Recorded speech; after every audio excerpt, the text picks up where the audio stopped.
All right, welcome everybody to October 8th, 2020's Helm Developer Call. We are glad to have you here. Let's jump right in with announcements. So big news here, Artifact Hub is taking over for Helm Hub. Bridget, you put the item. I'm not sure if Farina is here too, but I don't know if you have information. I don't know that Farina is joining us today, but I do know that he wrote a very clear blog post that goes into detail about what people should do if they're encountering any problems. So take a look at it.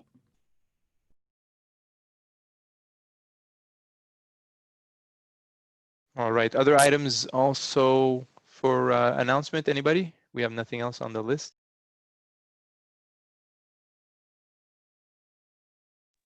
All right, so we'll jump into discussions. The first ones are all from Farina. Did he join in the meantime? I don't see it. Okay, it was about the 3.4 release. I think we should talk about it, but let's postpone until maybe he'll show up and go to Karen's items. You have a couple, Karen. Can I give it over to you? Yeah, let's see. Okay, so a few. Okay, let's do I have three. Okay. First one, we have been asked whether or not we want to submit a talk for KubeCon. This is a lightning talk specifically. So this is a 15-minute format, and I believe these are on the day, I guess essentially day 0 of the event. Bridget and I have been talking a little bit about this, but if anyone has any ideas of something you want to present, outside of like the normal like intro and deep dive session format, this is somewhere where we can highlight maybe something, special. Let me know soon if you want to do this. Yeah.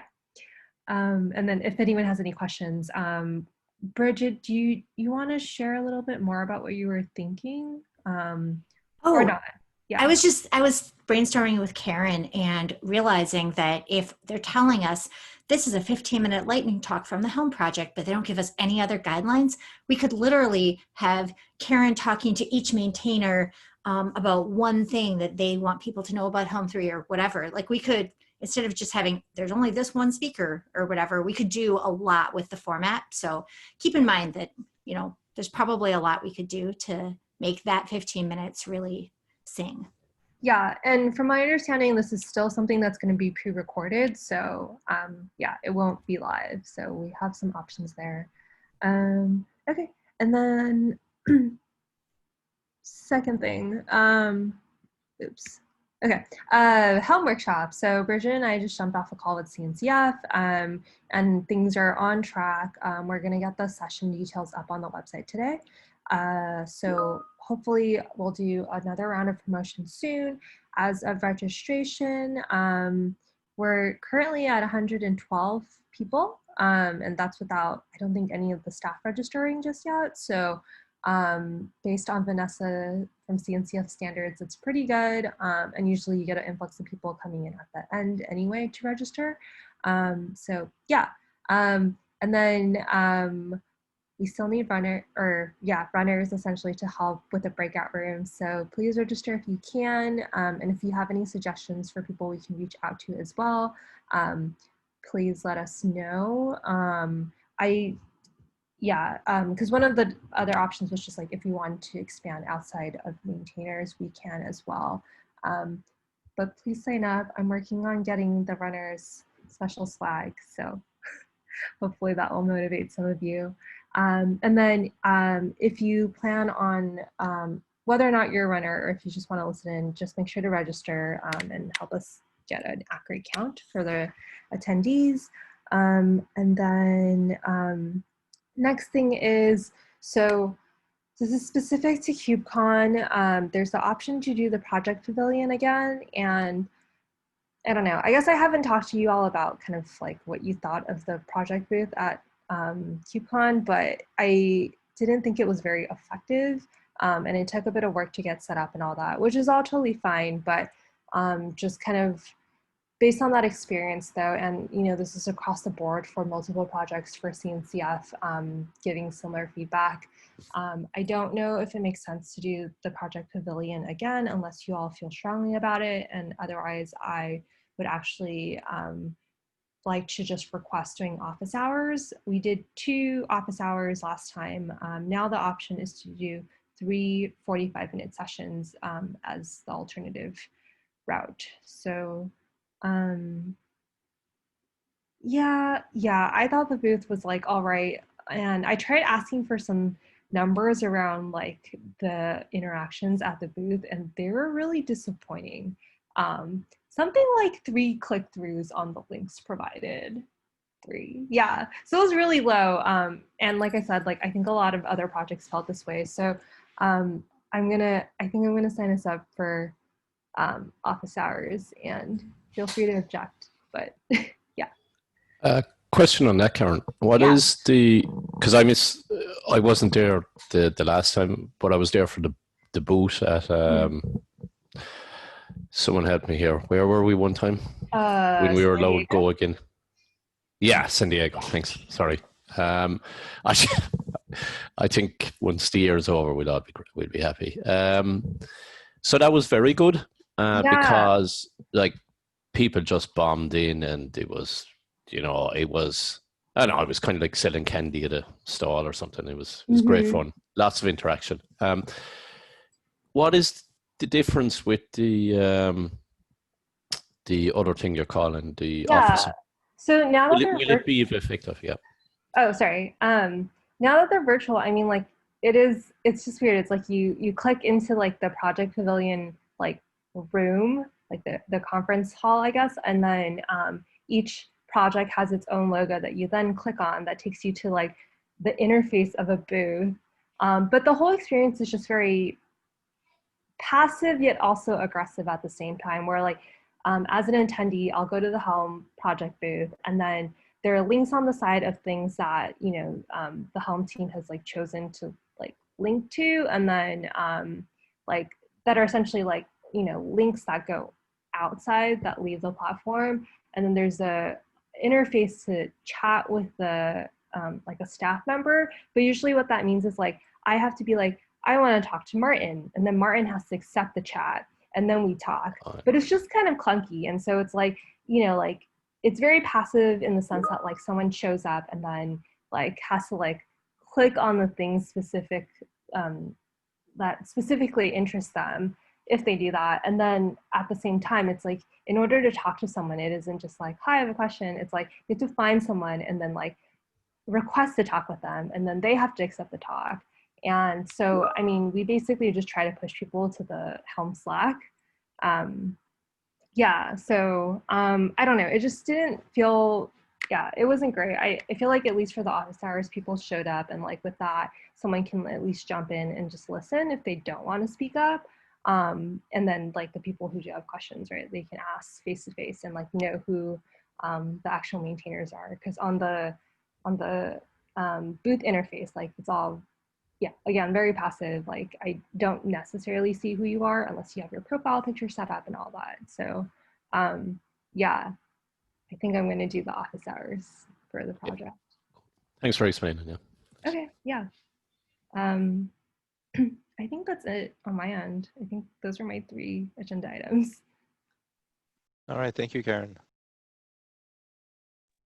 Let's talk about 3.4 in the release plan. Farina, take that away. Yeah, can y'all hear me? All right. So we have this 3.5 coming out in January, and 1.19 is out, and we haven't released anything with 1.19 support. So we should probably get 3.4 out the door soon, just so it's not too close to 3.5, and we get 1.19 support out there, which has already been merged into the branch that would be 3.4. So we need to get moving on that. There is a milestone for it with a few things left, although we probably need to set a date and then start filtering some of those things out that will make it or won't make it into there. Right now, there are 7 open things. Test. What? Yeah, Yes, we heard we you, can Scott. hear you, Scott. We can hear you, I'm Scott. so sorry. I actually was trying to test my mic without, while on mute. I apologize, Matt. Yeah. So we need to go through these things and review each of them and probably just set a date and then move some of these into 3.5. Should we just set a date now and then start moving on it? And that's something I could do. Sounds magic. So if we're talking dates here, I'm not doing it this week. Should we shoot for 3-4, something like next Wednesday, or the release candidate, something like Tuesday or Wednesday of next week? I think that sounds wonderful. I would love to get the release out before the likely distractions of the first week in November in the US. Yeah. So if we do it like next Wednesday, at the earliest, we could probably cut it the following Wednesday. So let's shoot for release candidate next Wednesday. I'll go through all these issues sometime in the next few days and respond to them, see if this is something that should be pushed off. Maybe rope some people into reviews, since a bunch of these are from the community and need 2 reviews. But we'll shoot for a release candidate next Wednesday. Yeah, because I suppose with 2.17 coming as well, it's going to get a bit busy. And 2.17, we need to get out here soon. Do I have an issue for that? I have a question on this, Matt, actually, and I know we mentioned it before, but the more I think about it, it's nearly a year since we updated the modules in 2.x. Is it something we'd want to do because, you'd want to give some, at least the most up to date of the 2.x that goes out, because we can't guarantee people to jump straight away to 3 still. That's something we could look into, yeah. Some of the things have been, well, maybe they haven't. Yeah, we could probably look at something to do that. If somebody wants to try to do that, that's probably okay, because it's on us what we want to do here, because we're at the point where it's security fixes only. And so if somebody wants to take a pass at updating some of them, the one that I would be very touchy on is the Kubernetes one. Because any updates to Kubernetes, you're actually rewriting, you're not just updating the module, you're rewriting the internal, because the Kubernetes API has changed. And that's what makes this very, very touchy. I agree. Yeah, I agree with that. And that's actually the one I'm thinking of, because when did it change? Changed about 16 or 17, did it? So the thing is, if someone would be pushed back to an earlier version of it then, of Kubernetes, yeah, you've quite a limitation there. But that's something, but I agree with you totally on that, because there's a block of rewrite there because of the APIs changing. Yeah, and that's what makes it so difficult to touch that. The other thing is we need to get 2.17 out soon, because we're updating where you pull Tiller from. And I'll have a PR out for that probably tomorrow at this point, of where you do Tiller at. My holdup was a Docker Hub service account. So it's not one of our accounts pushing images into there, because we push them into Docker Hub, Quay, and GitHub Container Repository or registry, whatever it is, whatever the R is. And we're going to do GHCR by default to pull, but we want to get it out there to other places. And so it's that service account that's held me up, and I've got to work around for it now, and I'll probably get in place today and get the PR up tomorrow. Then so we need that, and there's a flag to not pull down stable automatically, to not add it automatically. And those need to go out, and we need to give people a window to upgrade to this before stable evaporates. And so we can't wait until the last minute to get 2.17 out. We need that out, like, I'd like it out next week, or at least the release candidate out next week. That would be my hope. Just timelines, right? I'd like 2.17 out a month before everything evaporates, so people at least have a month window. I personally applaud that. We have concerns at work about making sure we're prepared. Yeah. So that's why I don't know if we got enough time to upgrade the kube client from 2.16 or to a newer version or the Kubernetes libraries, because that is that can take like a month sometimes. And if somebody wants to do a fork and upgrade that as a fork, that is totally fine by me. If somebody likes suffering, that is totally fine by me. That's just my 2 cents. All right, I've said enough about 3.4. Butcher, I see you just showed up. I think next Tuesday or Wednesday, we're going to cut a release candidate for 3.4 and try to see what gets in there that's still left. Otherwise, move it to 3.5.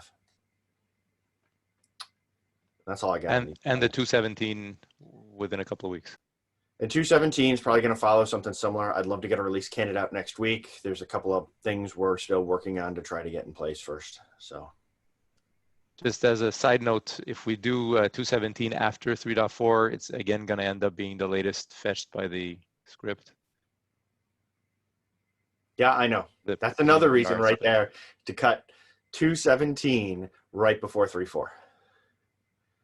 Yeah, that'd be nice.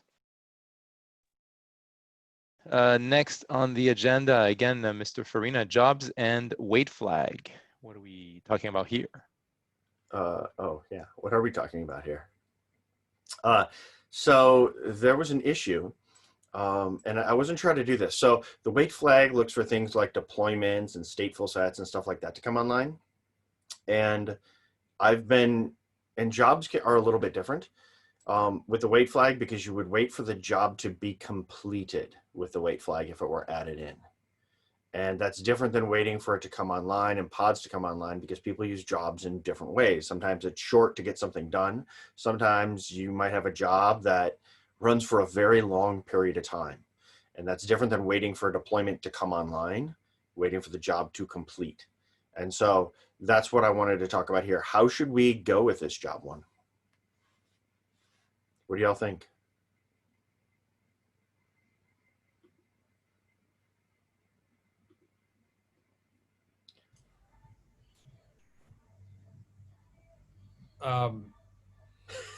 Jobs were, if a job is started as part of a hook, I think we treated it differently than if a job is just declared as part of the chart, right?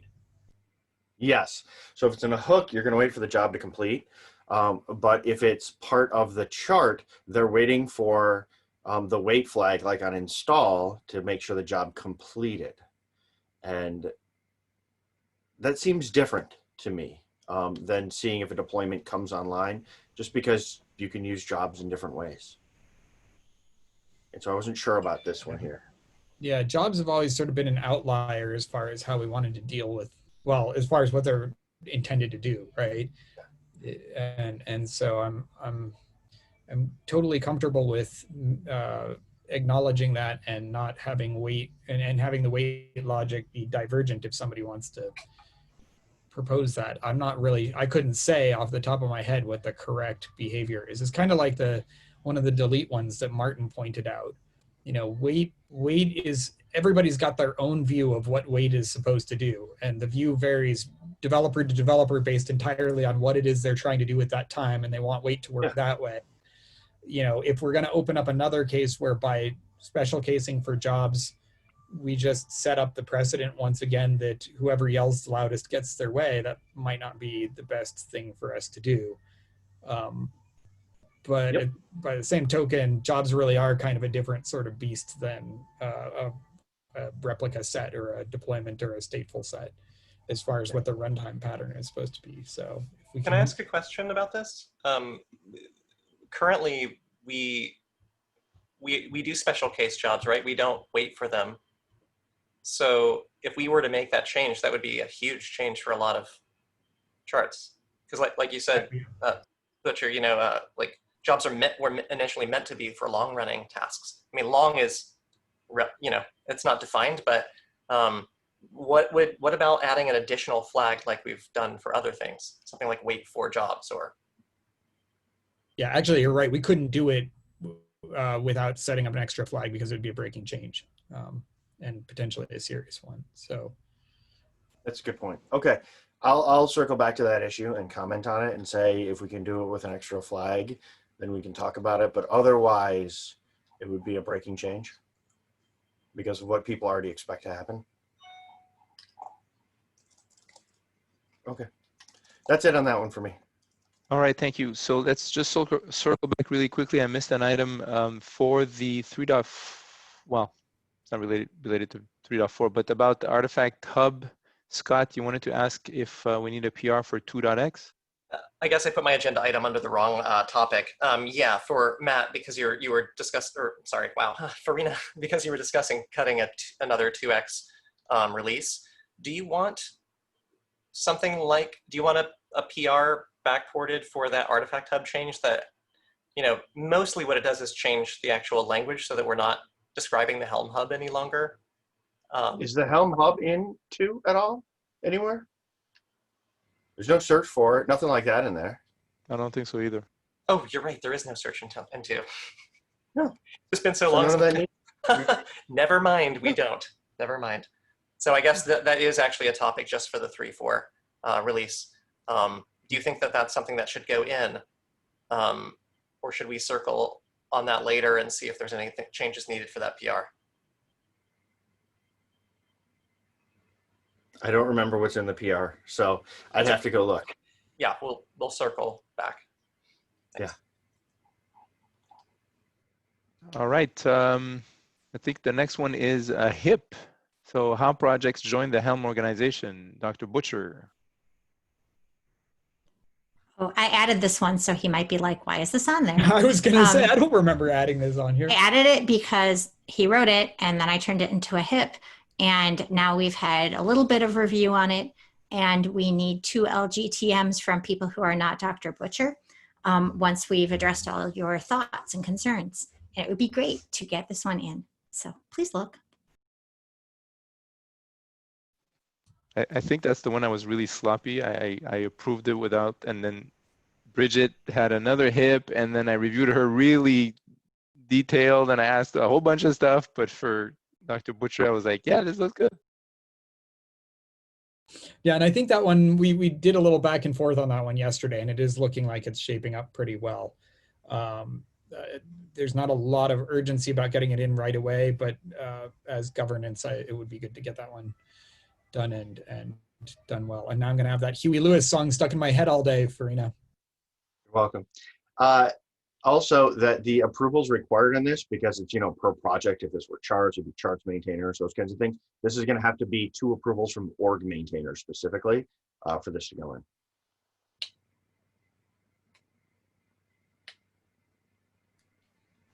All right. Before we move on to the next item, moderator notes, triage, please, or at least put it in the chat so we can continue. We have 5 minutes left.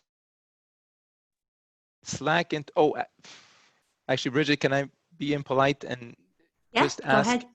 the blog post from Dan about, has that been done? I think the urgency's, you know. It was posted as far as I know, and there's a link from Scott up in Thumbs the up from Dan, announcements. so that's all settled. Thank you. Yep, that's all settled, and it also went out in the CNCF newsletter yesterday. Cool. And really thanks nice. Thank you. for Bridget and Scott for all their help on that. All right, so Slack integration.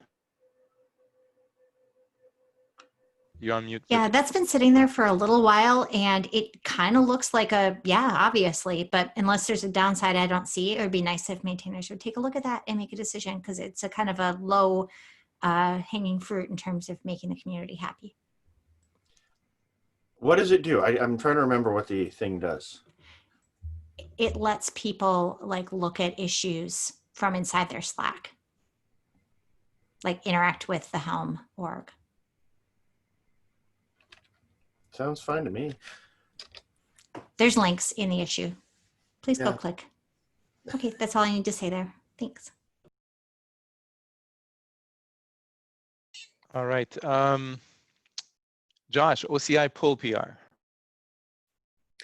Yeah, I just wanted to address, there was minor drama regarding a PR that Peter and myself worked on. So there was a PR that had been open since January or February regarding dependencies. We were trying to get it into 3.3. Because of design flaws, we pulled it out and then wrote up an entire HIP about it, which I still need to do some work on, but that is up now. And just to get this done, we decided to do the PR or do the code ourselves. And Matt Fisher had brought up that we should have reached out to Leo, who did the original PR. So I just want to say, like, there was no, reasoning behind not talking to him. And I actually did end up reaching out to him on Slack, and we had this long conversation, and he's totally fine using the fresh PR. But I just wanted to bring that up, and, it's all in the name of getting these changes merged. But if it makes sense, and I was talking to Peter, we could, and I don't know how this works with like squash merging, but we could base our change on top of Leo's, so that he gets points in the commit history, if that makes sense. But he seems like truthfully very cool with it, and I said, well, at least maybe we can put something in the release notes, like, thank you, Leo, for months of dedication for this. We just, did the last piece of work. So yeah, Josh, I think he responded in that, and he did say that at the time it was a lot of investigation and we went through a lot of iterations, and he did respond to someone that maybe wasn't happy about something, and he responded by saying that no, there's a hip in place and there was a design towards it and you were able to progress. So I think if Leo's okay with it, I don't see, know, and once you acknowledge him, I think it's okay. I think the main thing is to try and get the functionality in, because we've had a couple of iterations on it. So it would be good to get it there. Is there a way to get it, like, if we were to pull in his branch or his fork, would he show up in the master history? Or as far as I know, you could put him in the so when you sign it, I think, but maybe someone else might have more knowledge, I think you could put his email address in there, so that would acknowledge him, I think. Well, it's not signing you're looking for. It's in the commit log and who the committer is, or the author. Sorry, there's a separation between author and committer, and it's who authored it rather than some other reference. But if you're an author on it, then you also need get sign off too. Well, if there's a way to do it, we'd love to do that, because he really like opened up the floodgates for this stuff. So I just want to do the right thing. So if anyone has ideas on that, but in any case, he does, I had this long Slack conversation. He truthfully seems very okay with it, and with just using the new PR, and it sounds like he just wants the feature. So personally, when something like that happened to me, we used co-authored by or something. In another way was to take the commit from the previous PR and then build on top of it, so he'd have his name in the first commit. Yeah, it's a little extra work, but I think that if that works, we would love to attribute that. That's it. All right, we're right on time. Any other points? Can I get something quick in, if that's okay? Yeah, I've noticed something where back to the old chestnut of APIs that are getting deprecated with Kubernetes. So I've seen a situation at the moment.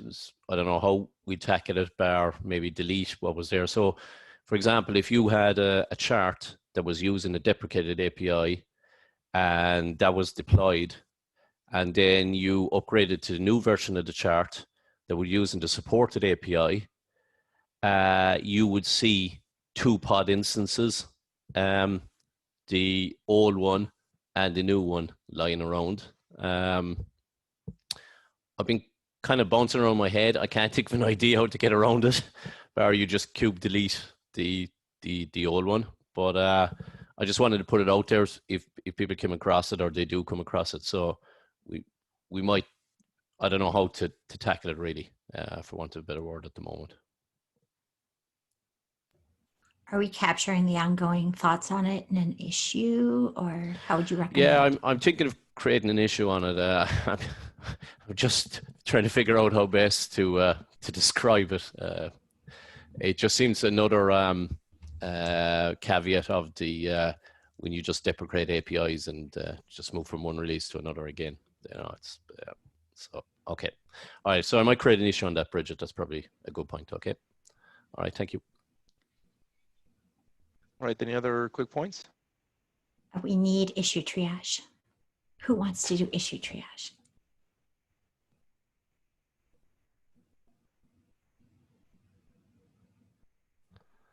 I can help out, but I mightn't have the whole week. So yeah, if someone can help out with me, it'd be great. I'll help you out, Martin. Ah, it's good to have a Matt always on my side. All right, thanks everybody. So have a good week, and see you on the internet. Bye everyone.